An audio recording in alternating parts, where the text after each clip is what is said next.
Good afternoon, folks, folkettes, and everything in between and beyond. My name is Roy, and the host of Mahapanies.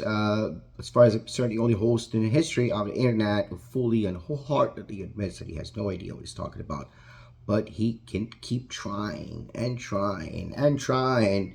And this is the afternoon after our fourth consecutive win, three above 500, 13-10. A couple games, about three games from the third seed right now. Of course, because the East is a mess, and at the same time, you have those just kind of like unreachable teams because of the start of the season they had, Cavaliers and the Celtics. But this has been a very telling run. We have three of the five games that we normally do sets before a more expensive analysis of the team.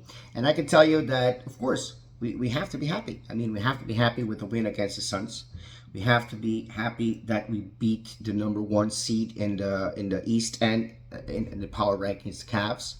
And we certainly have to be happy that we won the game yesterday because it didn't seem like we came to play. It seemed at the beginning, very like a days ago, they were getting everything that they wanted. It didn't even seem like we wanted to actually play. Jimmy Butler comes with that hairdo trolling, and Raph had said before the game, if Jimmy Butler comes with anything orange or yellow, I'm going to lose my mind. And I woke up at 5 a.m. in the morning there in the Philippines and sent a message, hey, man, sorry, but you're about to lose your mind because that's what's happening right now. And Jimmy Butler, that's just the way that he is. But you could see immediately that the entire team got going, and it's not even that their three-point shooting was that awful, 34.4%, right? But our three-point shooting, 40.6%, we got hot. But that's not even the story of the game. They got 56 points in the paint, which is expected. We scored 52 this time. There is a huge difference between this game and the two initial games. The first game solely relied on threes made, and this game mostly relied on the different combinations, different plays. Again, not a game that you could say, again, a great game for Tyler Hero, a great game for Bam Adebayo. Bam Adebayo finishing the night with 21 points, if I'm not mistaken. Let's take a look at the box score right now. So for Bam Adebayo, right, it was 34 minutes on the floor right there with 21 points, one turnover only, one block, 5 assists, no steals, 16 rebounds. So another double-double for the big man. Jimmy Butler ended the night with a plus-minus 16, but 11 points, 3 turnovers, 1 block, 4 assists, 5 rebounds. Tyler Hero, right, with 32 minutes, he scored 23 points. So he's the one that scored the most points. With 2 turnovers, absolutely yes, 4 assists, 4 rebounds, no steals, no blocks, but just being who he is. And then we have on the other end, and we have of course Kevin Love giving us 6 points, Jaime Jaquez giving us 6 points, Drew Smith with 11 points off the bench. Duncan Robinson had a minus 16 yesterday, not his best game with 8 points, but still, Haywood Highsmith with a minus 6 with 9 points. But these guys provide a lot. Jovic is back in lineup, and exactly when we need him, which I like. At the same time, from the perspective of this guy who is known as being the stubbornest coach. It's not even true that he's not the most stubborn coach in the NBA. He's a very competent coach, but he's a very stubborn coach. He's famous for being stubborn, and he still managed to actually get this right.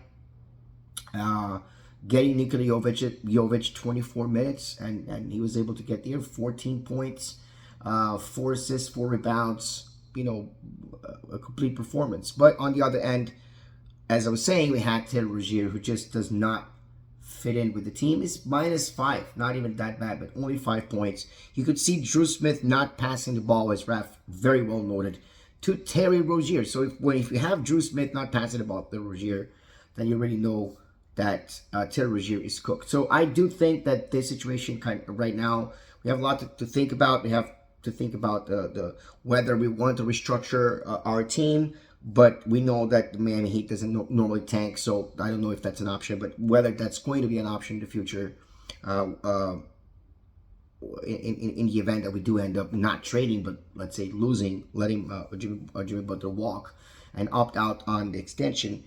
Um, there are things to think about, but in the end of the day, I think that he's staying. I think that this team is starting to do very well together. I think that we found our starting lineup and our rotation is more and more solid, and that these past 4 wins, 4 consecutive wins, destroying the Lakers, and all of them by either double digits or they would have been double digits were not for a score late at the end of the game.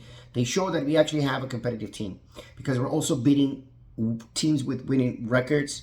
In the case of the Suns, not healthy. In the case of the Lakers, healthy enough. In the case of the Cavaliers, completely healthy, pretty much healthy, in general. So yeah, we are doing a lot better, and that makes me very happy. Definitely had a great night yesterday. I think we only play Monday now against the Pistons. That's an opportunity to extend our winning streak to 5. And this is a 4 home homestand, 4-game homestand that we actually successfully defended our home court and went to 8-4 at home, which is a lot better than what it was coming into this stretch at 4-4 at home. So anyway, that's pretty much it. Stay safe, stay dry, stay as happy as possible in this complicated world of ours. Happy with the win. Very brief penny quickies here. A quickie penny quickie. Let's go Heat.